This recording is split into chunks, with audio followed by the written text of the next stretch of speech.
السلام علیکم 9th class. آج ہمارا لیکچر نمبر 19 ہے۔ ٹاپک ہے خواتین پر تشدد کے حکومتی اقدامات بیان کریں، چیپٹر نمبر 4۔ اور آپ لوگوں نے پوائنٹ آؤٹ کرنا ہے، لانگ کوشچن نمبر 4 ہے، پاکستان میں نسوانی تشدد کے خاتمے کے لیے حکومتی اقدامات پر روشنی ڈالیں۔ تو ایکسرسائز کا کوشچن نمبر 4 ہے، اس سے پہلے ایک ٹاپک آ رہا ہے، وہ نیکسٹ میں ہم کل جو ہے وہ ایکسرسائز کے ساتھ کریں گے، اور کیونکہ ایکسرسائز کا کوشچن تو لینتھ ہی ہے۔ اچھا، پھر سٹارٹ میں آپ لوگوں نے ہیڈنگ دینی ہے پس منظر کی۔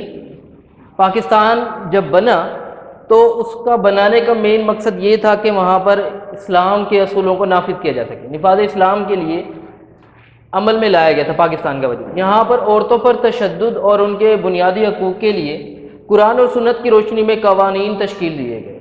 خواتین پر جو تشدد ہوتا تھا قبل اسلام، اور پھر اسلام کے بعد جو ہے خواتین کو جو اہمیت دی گئی، اس کے بعد وہ کہتا ہے کہ پاکستان میں بھی یہ کام سر انجام دیا گیا کہ عورتوں پر تشدد اور ان کے بنیادی حقوق کے لیے قرآن و سنت کی روشنی میں قوانین تشکیل دیے گئے۔ پھر جہاں پر سٹیٹمنٹ آ رہی ہے آئلی قوانین کی، آئلی خاندانی قوانین، ادھر ہیڈنگ ہو جائے گی آئلی قوانین 1961، ہیڈنگ ہو جائے گی آئلی قوانین 1961 کے بعض قوانین جو کہ قرآن اور سنت کے مطابق تھے، ان سے حقوق نسواں کو تحفظ حاصل ہوا ہے۔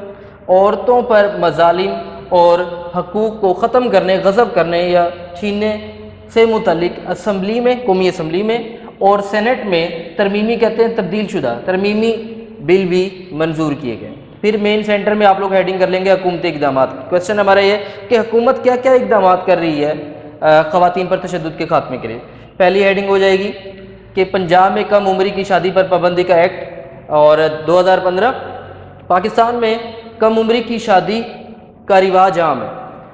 پنجاب میں شادی کی قانونی عمر لڑکیوں کے لیے 16 سال اور لڑکوں کے لیے 18 سال مقرر ہے۔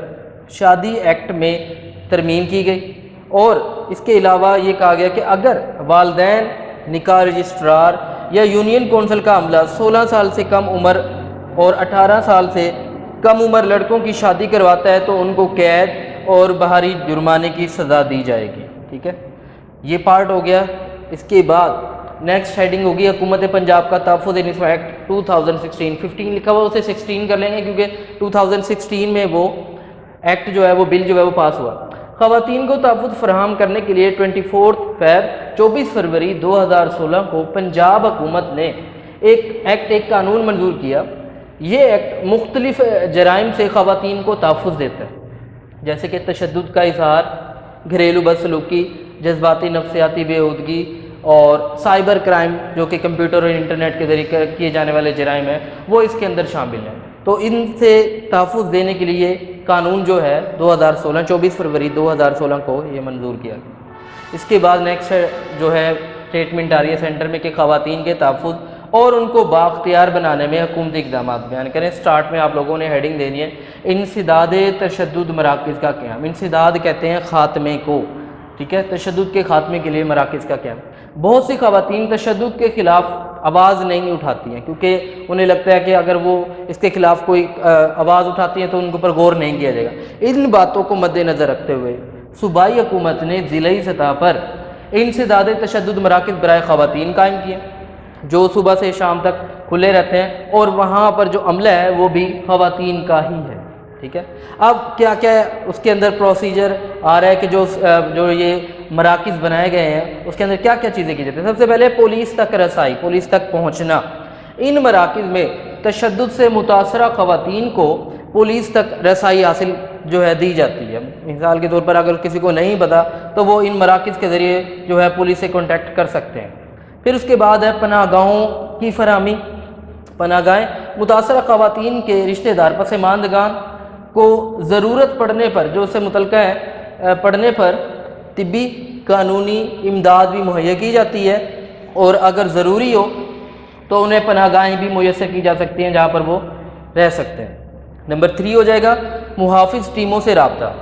اگر مرکز میں اگر جو تشدد برائے مرکز خواتین کا ہے اس میں اگر انہیں کوئی مشکل آ رہی ہے تو وہ محافظ ٹیموں سے بھی رابطہ کر سکتے ہیں، ٹھیک ہے، جن کے جو سربراہ ہیں وہ ضلعی تحفظ خواتین آفیسرز ہی ہیں۔ ادھر سے وہ ان سے رابطہ کر سکتے ہیں تاکہ اپنے مسئلے کو وہ حل کروا سکیں۔ پھر آ جائے گا نیکسٹ ضلعی تحفظ خواتین کی کمیٹیاں. یہ جو ضلعی تحفظ خواتین کی جو کمیٹیاں بنائی گئی ہیں ضلعی لیول پر بنائی گئی ہیں، یہ ان کمیٹیوں میں خواتین ہی ان کی جو ہے سربراہ ہیں. تو وہ کہتا ہے کہ خواتین ہی ان کمیٹیوں کا حصہ ہیں، ان میں خواتین ہی شامل ہیں جو خواتین کو تشدد سے بچاؤ کے لیے کسی بھی جگہ پر داخل ہو سکتی ہیں تو وہ جا سکتی ہیں اور جو ہے اس کو تشدد سے بچا سکتے ہیں. پھر لاسٹ ہیڈنگ ہو جائے گی ٹول فری نمبر اور ایس ایم ایس نمبر کا آغاز. متاثرہ خواتین جو کافی دور رہتی ہیں اس سینٹر سے، تو متاثرہ خواتین اگر سینٹر نہیں آ سکتی کسی بھی وجہ سے تو ان کے لیے ٹول فری نمبر قائم کیے گئے ہیں ضلعی لیول پر بھی. ٹھیک ہے، اور یہ جو ٹول فری نمبر ہے یہ یونیورسل نمبر جو 1043 ہے اس کے علاوہ نمبر ہے. ٹھیک ہے، ہر ڈسٹرکٹ کا علیحدہ ہے. تو وہ کیا کر سکتی ہے، ان نمبرز پر جو ہے اپنی شکایات جو ہے وہ درج کرا سکتی ہیں، اور وہ جو شکایات ہیں وہ ہیلپ لائن نمبر کے ذریعے یا P T C L number بھی ہے ان کا، یا موبائل نمبر لینڈ لائن کے ذریعے بھی وہاں پر کال کر سکتی ہیں. جب وہ کال کریں گی وہاں پر تو وہ ہیلپ لائن آپریٹر سے ان کا رابطہ ہوگا، اور جو ہیلپ لائن آپریٹرز ہیں وہ ان خواتین کی شکایات کا اندراج کر لیں گے. مطلب ایک عورت نے کال کی تو کال کرنے کے بعد جو متعلقہ وہاں پر ڈسٹرکٹ میں جو ہیلپ لائن سینٹر ہوگا وہ اس کی رپورٹ کو درج کرے گا، اور جو ریلیٹڈ جہاں پر اس کو بتانا ہے کہ اگر وہ پولیس کو بتانا ہے یا مقامی ضلعی حکومت کو بتانا ہے تو وہ وہاں پر ان کا کانٹیکٹ کرواتے ہیں. تو وہ یہی کہتا ہے کہ ہیلپ لائن آپریٹر خواتین کی شکایت کا اندراج کر کے متعلقہ مقامی پولیس اسٹیشن کو یا ضلعی حکومت سے اس کا رابطہ کرواتے ہیں. اس کے علاوہ ایس ایم ایس نمبر جو ہے 8787 کے ذریعے بھی پولیس سے رابطہ کیا جا سکتا ہے. تو یہ اقدامات ہیں جو ہے حکومت نے ضلعی سطح پر کی ہیں. پھر آپ لوگوں نے لاسٹ میں ہیڈنگ دے دینی ہے حاصل نتیجہ. پاکستان کا 1973 کا جو آئین ہے 1973 کا آئین، اس کے مطابق تمام انسانوں کو آزادانہ زندگی گزارنے کا حق حاصل ہے. جب تک خواتین مظالم کا شکار رہیں گی انہیں ان کے جائز حقوق نہیں مل سکتے. تو ہمارے آئین میں بھی موجود نہیں ہے یہ بات، اور اسلام بھی ہمیں اس بات کی اجازت نہیں دیتا. تو ہر پاکستانی کا شہری کا یہ فرض ہے کہ اگر کہیں پر خواتین کے پر تشدد ہو رہا ہے، وہ تشدد کا شکار ہو رہی ہیں، تو ان خواتین کی وہ مدد کریں اور ان کے تحفظ کے لیے وہ حکومت سے بھی تعاون کریں. اس کے علاوہ جو شہری ان خواتین جن پر تشدد ہو رہا ہے اگر ان کی مدد کرتے ہیں تو ان شہریوں کا تحفظ کرنا بھی ضروری ہے. ٹھیک ہے، تو وہ کہتا ہے کہ اس سے فائدہ کیا ہوگا، یعنی کہ اگر یہ ہم کام کریں گے تو اس سے ہمیں کیا فائدہ ہوگا. وہ کہتا ہے کہ ہم ظلم اور ناانصافی کے خلاف آواز اٹھا کر ہم اپنے معاشرے کو ترقی یافتہ اور خوشحال بنا سکتے ہیں. اس طرح کیا ہوگا کہ معاشرہ ایک تو ترقی یافتہ ہوگا اور اس کے علاوہ وہ امن کا مرکز بھی بن جائے گا.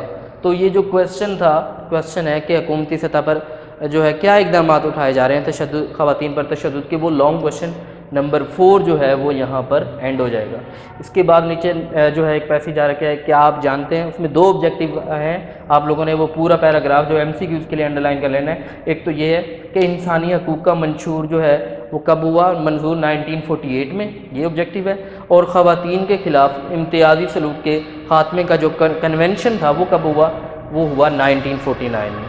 تو ایک ٹاپک رہ گیا تو وہ انشاءاللہ ہم جو ہے وہ کل کریں گے، اور آپ لوگوں نے ان پوائنٹس کو ہائی لائٹ کر لینا، کویشچن کو بھی بنا لینا ہے اور اس کو ریوائز بھی کرنا ہے. اللہ